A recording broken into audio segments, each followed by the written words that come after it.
প্রত্যেকটা মতো আবার আমি দোকানে চলে এসেছি, আর এসে সর্বপ্রথম আলুটা সিদ্ধ করে নিয়েছি, তার উপরে মাংসটা বসিয়ে দিয়েছি। তো এখন দোকানটা ময়লা হয়ে পড়ে আছে, দেখতে পাচ্ছ প্রচুরটা ময়লা হয়ে আছে। দোকানটা আমি পরিষ্কার করে নিই, পরিষ্কার করে বিরিয়ানিটা বসাই। ভিডিওটা ভালো লাগলে চ্যানেলকে সাবস্ক্রাইব করুন।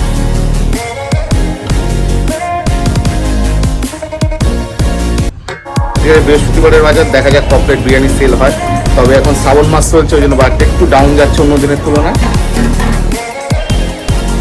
ওখানে কিন্তু আমার বিরিয়ানি হয়ে গেছে, আর আমি হাইটাকে নামাবো, আর এদিকে আমার দোকানে গোছানো পুরো কমপ্লিট হয়ে গেছে। যে 70 প্লেট বিরিয়ানি একবারে মেরে দিয়ে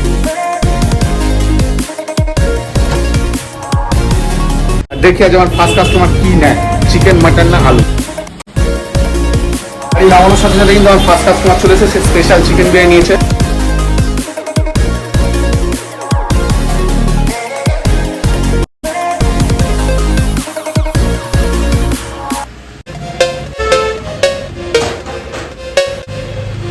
এদিকে কয়েকজন বসে খেলো, বাট কিন্তু অতটাও ভালো না, বাড়িতে বিরিয়ানি অনেক আছে। তো দেখা যাক আজ কমপ্লিট বিরিয়ানি সেল হয়, এই আইটা সেল হতে কতক্ষণ সময় লাগে।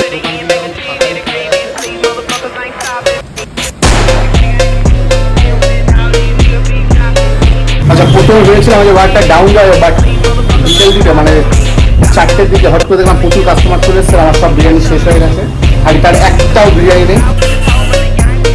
এই সময় আমাদের দোকানে এমনি ফাঁকা থাকে, তার মধ্যে একটু বিরিয়ানি নেই, তো তাকে আমি ছুটি দিয়ে দিয়েছি, সেই ঘুরতে গেছে। এখন বসে বসে বিরিয়ানি বানাচ্ছি, আর তোমরা যারা আমার দোকানে এখন আসুনি সে বিরিয়ানি খেয়ে যাও।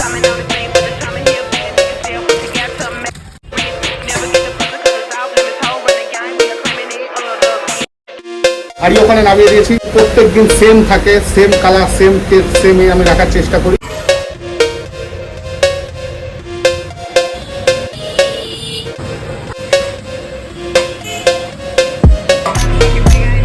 কিন্তু আস্তে আস্তে সেল হচ্ছে, সেরাম সেলটা হচ্ছে না আজকে, বারটা খুবই খারাপ আছে। রাতের দিকে, দুপুরের দিকে ভালো ছিল, বাট রাতের বারটা একটু ডাউন আছে, ওখানে ছিল না। এখন বাজে 9:10, এখনো হাড়িতে প্রায় অনেক বিরিয়ানি আছে, কিছু সেল হচ্ছে, কিছু আছে, দেখা যাক আজকে কটারই আর হয়। বিরিয়ানি কিন্তু আমার এখানে শেষ হয়ে গেছে, ওরা আমি সব গোছানো স্টার্ট করে দিচ্ছি। ওখানে আর অল্প কয়েকটা আছে, হয়তো 5-6টা বিরিয়ানি আছে। 6টা বিরিয়ানি থাকতে থাকতে আমি সব কিছু গোছানো কমপ্লিট করে দিচ্ছি। বিরিয়ানি শেষ হয়ে বেরিয়ে যাবো দোকান থেকে। ভিডিওটা যদি ভালো লাগে তা তোমার ভাই চ্যানেলকে সাবস্ক্রাইব করো, আর এই যে এসে বিরিয়ানি খেয়ে যাও। Good night.